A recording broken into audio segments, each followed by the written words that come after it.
Hi friends, എല്ലാവർക്കും പൊടീസ് വേൾഡിലേക്ക് സ്വാഗതം. ഇന്ന് ഓണം സ്പെഷ്യലായിട്ടുള്ള ഒരു പലഹാരത്തിൻ്റെ റെസിപ്പി ആയിട്ടാണ് ഞാൻ വന്നിട്ടുള്ളത്. ആലങ്ങയാണ് കേട്ടോ നമ്മൾ തയ്യാറാക്കിയെടുക്കാൻ വേണ്ടിയിട്ട് പോകുന്നത്. വീഡിയോ ഇഷ്ടമായിട്ടുണ്ടെങ്കിൽ പ്ലീസ് ഒന്ന് ലൈക്കും കൂടി ചെയ്തേക്കണേ. അപ്പോൾ നമുക്കിതെങ്ങനെ തയ്യാറാക്കുന്നതെന്ന് ഒന്ന് നോക്കിയിട്ട് വരാം. സ്നാക്ക് തയ്യാറാക്കി എടുക്കുന്നതിനായിട്ട് ഞാനിവിടെ 1 കപ്പ് അളവിലാണ് അരിപ്പൊടി എടുത്തിട്ടുള്ളത്. വറുത്ത അരിപ്പൊടിയാണ് കേട്ടോ എടുത്തിട്ടുള്ളത്. അപ്പം, ഇടിയപ്പം, പത്തിരിക്കൊക്കെ ഉപയോഗിക്കുന്ന നൈസായിട്ടുള്ള അരിപ്പൊടിയാണ് എടുത്തിട്ടുള്ളത്. അടുത്തതായിട്ട് നമുക്കിതിലേക്ക് മധുരത്തിന് ആവശ്യമായിട്ടുള്ള ശർക്കര ഒന്ന് ഉരുക്കിയിട്ടെടുക്കാം. അതിനായിട്ട് 1 കപ്പ് അളവിലാണ് ഞാൻ ശർക്കര എടുത്തിട്ടുള്ളത് കേട്ടോ. പൊടിച്ച ശർക്കരയാണ് എടുത്തിട്ടുള്ളത്. ഇനി നമുക്കിതിലേക്ക് ഒരു 1.5 കപ്പ് അളവിൽ വെള്ളവും കൂടി ഒന്ന് ഒഴിച്ചു കൊടുക്കാം. എന്നിട്ട് നമുക്കിതൊന്ന് ഉരുക്കിയിട്ടെടുക്കാം കേട്ടോ. അപ്പോൾ ഇതാ ശർക്കരയൊക്കെ ഒന്ന് മെൽറ്റായിട്ട് വന്നിട്ടുണ്ട്. ഇനി നമുക്ക് ഫ്ലെയിം ഓഫ് ചെയ്തിട്ട് ഇതൊന്ന് അരിച്ചെടുത്ത് മാറ്റി വെക്കാം.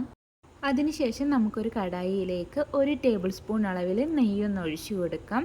നെയ്യൊന്ന് ചൂടായി വരുമ്പോഴേക്കും നമുക്കിനി ഇതിലേക്ക് തേങ്ങ ചേർത്ത് കൊടുക്കാം. ഞാനിവിടെ ഒരു 1/2 കപ്പ് അളവിലാണ് ചിരകിയ തേങ്ങ എടുത്തിട്ടുള്ളത്.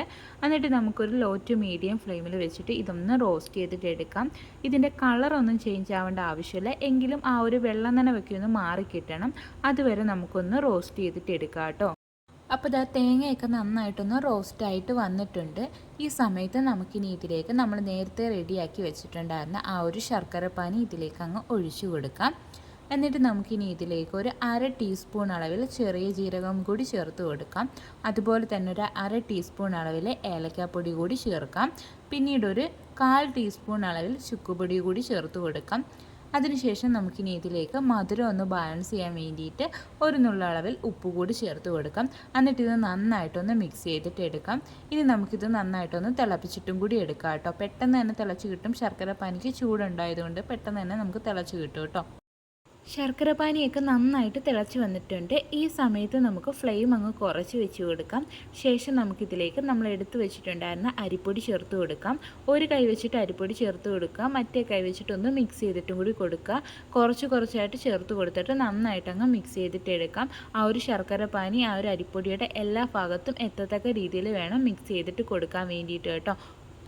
അരിപ്പൊടിയുടെ അനുസരിച്ചിട്ട് വെള്ളത്തിൻ്റെ അളവിൽ ചെറിയ വ്യത്യാസങ്ങളൊക്കെ വരാം കേട്ടോ. അതായത് അരിപ്പൊടിയുടെ ആ ഒരു വറവിൻ്റെ അനുസരിച്ചിട്ട് വെള്ളം കൂടുതലോ കുറവോ ആവശ്യമായിട്ട് വരാം. അപ്പോൾ അതനുസരിച്ചിട്ട് വേണം വെള്ളം ചേർത്ത് കൊടുക്കാൻ വേണ്ടിയിട്ട് കേട്ടോ. ഇനി ഇത് നന്നായിട്ടൊന്ന് മിക്സ് ചെയ്തിട്ട് എടുക്കാം കേട്ടോ. ആ ഒരു പാനിൽ നിന്നൊക്കെ ഒന്ന് വിട്ട് വരുന്ന ആ ഒരു പരുവമാകുമ്പോഴത്തേക്കും നമുക്ക് ഫ്ലെയിം ഓഫ് ചെയ്ത് കൊടുക്കാവുന്നതാണ് കേട്ടോ. അപ്പോൾ ഇതാ നമ്മുടെ മാവ് ഇവിടെ റെഡി ആയിട്ട് വന്നിട്ടുണ്ട്. ഇനി നമുക്ക് ഫ്ലെയിം ഓഫ് ചെയ്തതിന് ശേഷം ഇത് വേറൊരു പാത്രത്തിലേക്ക് അങ്ങ് മാറ്റി കൊടുക്കുക കേട്ടോ. എന്നിട്ട് ഈ ഒരു തവി വെച്ചിട്ട് തന്നെ ഒന്ന് ഇളക്കിയിട്ട് കൊടുക്കാം. എന്നിട്ട് ഇത് നമുക്കൊന്ന് അടച്ചിട്ടും കൂടി വെക്കാം കേട്ടോ. ഇതിൻ്റെ ചൂട് ചെറിയ രീതിയിലൊന്ന് മാറുന്നിടം വരെ ഒന്ന് വെയിറ്റ് ചെയ്യാം. ഒരുപാട് അങ്ങ് തണുത്ത് വരണ്ട. നമ്മുടെ കൈ വെച്ചിട്ട് പിടിക്കാൻ പറ്റുന്നൊരു ചൂടാകുമ്പോഴത്തേക്ക് നമുക്കിത് കുഴച്ചിട്ടെടുക്കാം കേട്ടോ. അപ്പോൾ ഇതാ മാവിൻ്റെ ചൂട് ചെറുതായിട്ടൊന്ന് മാറി വന്നിട്ടുണ്ട്. ഇനി ഇത് നമുക്ക് നന്നായിട്ടങ്ങ് കുഴച്ചിട്ടെടുക്കാം.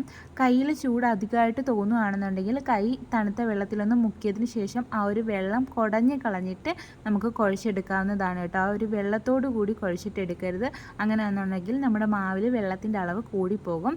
ഇനി ഇത് നമുക്ക് നന്നായിട്ടങ്ങ് കുഴച്ചിട്ടെടുക്കാം കേട്ടോ. അപ്പോൾ ഇത് ആദ്യം നന്നായിട്ടൊന്ന് കുഴച്ചെടുത്തിട്ടുണ്ട്. ഇനി നമുക്കിത് ചെറിയ ഉരുളകളാക്കിയിട്ടൊന്ന് ഉരുട്ടിയിട്ടെടുക്കാം. വലിയ ഉരുളകളാക്കരുത് കേട്ടോ. ചെറിയ ഉരുളകളാക്കിയിട്ട് വേണം ഉരുട്ടിയിട്ടെടുക്കാൻ വേണ്ടിയിട്ട്. വലിയ ഉരുളകളൊക്കെ ആണെന്നുണ്ടെങ്കിൽ ഇതിൻ്റെ ഉൾഭാഗം വേഗം കുറച്ച് പാടായിരിക്കും. അതുകൊണ്ട് ചെറിയ ഉരുളകളാക്കിയിട്ട് ഒന്ന് ഉരുട്ടിയിട്ടെടുക്കുക. വീട്ടിൽ വേറെ ആരെങ്കിലും ഒക്കെ ഉണ്ടെങ്കിൽ അവരെ കൂടി ഒന്ന് സഹായത്തിനായിട്ട് വിളിക്കുക. അപ്പോൾ നമുക്ക് പെട്ടെന്ന് തന്നെ ഉരുട്ടിയിട്ടെടുക്കാൻ വേണ്ടിയിട്ട് പറ്റും കേട്ടോ. അപ്പോൾ ഇത് ആദ്യം ഞാനൊന്ന് ഉരുട്ടിയിട്ടെടുക്കുകയാണ്. അപ്പോൾ ബാക്കി എല്ലാതും ഇതുപോലെ തന്നെ ഒന്ന് റെഡിയാക്കി എടുക്കട്ടെ. അപ്പോൾ അതല്ലാതെ ഞാൻ റെഡിയാക്കി എടുത്തിട്ടുണ്ട്. ഇനി നമുക്കിതൊന്ന് ഫ്രൈ ചെയ്തിട്ട് എടുക്കാം. അതിനായിട്ടൊരു കടായിൽ കുറച്ച് ഓയിൽ ഞാനൊന്ന് ചൂടാകാൻ വേണ്ടിയിട്ട് വെച്ചിട്ടുണ്ടായിരുന്നു. അപ്പം ഞാനിവിടെ വെളിച്ചെണ്ണയാണ് ഉപയോഗിക്കുന്നത്. നാടൻ റെസിപ്പീസൊക്കെ ആകുമ്പോൾ വെളിച്ചെണ്ണയായിരിക്കും നല്ലത് കേട്ടോ. അപ്പോൾ ഓയിലൊക്കെ നന്നായിട്ട് ചൂടായി വന്നിട്ടുണ്ട്. ഈ സമയത്ത് നമ്മൾ റെഡിയാക്കി വെച്ചിട്ടുണ്ടായിരുന്ന ഓരോ ഉരുളകളാക്കി ഇതിലേക്ക് ഇട്ട് കൊടുക്കുക കേട്ടോ. ഓയിലിന് ഇടുമ്പോൾ അത്യാവശ്യം ചൂട് വേണം. പിന്നീട് നമുക്കിതൊരു ലോ ഫ്ലെയിമിലേക്ക് മാറ്റിയതിന് ശേഷമാണ് വാർത്തെടുക്കേണ്ടത് കേട്ടോ. അപ്പം നമ്മളിത് ഇട്ട് കൊടുത്തിട്ട് അന്നേരം തന്നെ ഇളക്കാൻ വേണ്ടിയിട്ട് നിൽക്കരുത് കേട്ടോ. ഒരു മിനിറ്റിന് ശേഷം മാത്രമേ ഇതൊന്ന് മിക്സ് ചെയ്ത് കൊടുക്കാൻ പാടുള്ളൂ. അപ്പോൾ ഇങ്ങനെ പോലെ പതഞ്ഞ് പൊങ്ങി വരും. അത് സാരമില്ല. നന്നായിട്ടൊന്ന് മിക്സ് ചെയ്ത് കൊടുത്തതിന് ശേഷം നമുക്കിതങ്ങ് ഫ്രൈ ചെയ്തിട്ട് എടുക്കാം കേട്ടോ.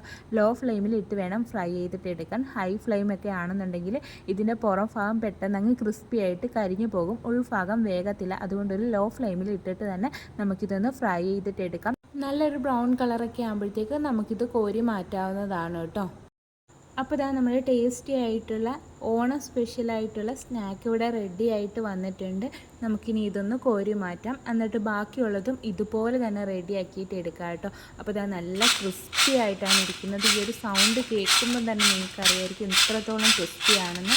അതുപോലെ തന്നെ നല്ല ടേസ്റ്റിയാണ്, ഉണ്ടാക്കാനും എളുപ്പമാണ് കേട്ടോ. ഈ ഒരു ഉരുളകളാക്കി എടുക്കുന്നത് മാത്രമാണ് ചെറിയൊരു പാടുള്ള പരിപാടി. അത് വീട്ടിൽ വേറെ ആരെങ്കിലും ഉണ്ടെങ്കിൽ അവരൊന്ന് ഉരുട്ടി തരുവാണെന്നുണ്ടെങ്കിൽ തന്നെ നമുക്ക് പെട്ടെന്ന് റെഡിയാക്കിയിട്ട് എടുക്കാൻ വേണ്ടിയിട്ട് പറ്റും. അപ്പോൾ ഈ ഓണത്തിന് കുട്ടികൾക്കൊക്കെ ഇതൊന്ന് തയ്യാറാക്കിയിട്ട് കൊടുക്കണേ. നല്ല ടേസ്റ്റാണ്, അവർക്ക് തീർച്ചയായിട്ടും ഇഷ്ടപ്പെടും. പിന്നീട് അതിൻ്റെ ആ ഉൾഭാഗം വേകുന്നത് കൂടി ഒന്ന് ശ്രദ്ധിക്കണേ. നല്ല ക്രിസ്പി ആയാൽ മാത്രമേ ഉള്ളൂ ഇതിനൊരു ടേസ്റ്റ് വരുന്നത്. ആ ഒരു ഉൾഭാഗം വെന്തില്ലെങ്കിൽ അത്ര നന്നായിരിക്കത്തില്ല. അതുപോലെ തന്നെ നമുക്കിത് സ്റ്റോർ ചെയ്ത് വെക്കാനും കൂടി പറ്റും കേട്ടോ. അപ്പോൾ എല്ലാവരും ട്രൈ ചെയ്ത് നോക്കുക. വീഡിയോ ഇഷ്ടമായിട്ടുണ്ടെങ്കിൽ പ്ലീസ് ഒന്ന് ലൈക്കും കൂടി ചെയ്തേക്കണേ. ആദ്യമായിട്ട് ചാനൽ കാണുന്ന കൂട്ടുകാരൊക്കെ ഉണ്ടെങ്കിൽ ഒന്ന് സബ്സ്ക്രൈബ് ചെയ്ത് സപ്പോർട്ടും കൂടി ചെയ്യണേ. വീണ്ടും നല്ലൊരു വീഡിയോ ആയിട്ട് വരാം. Thanks for watching.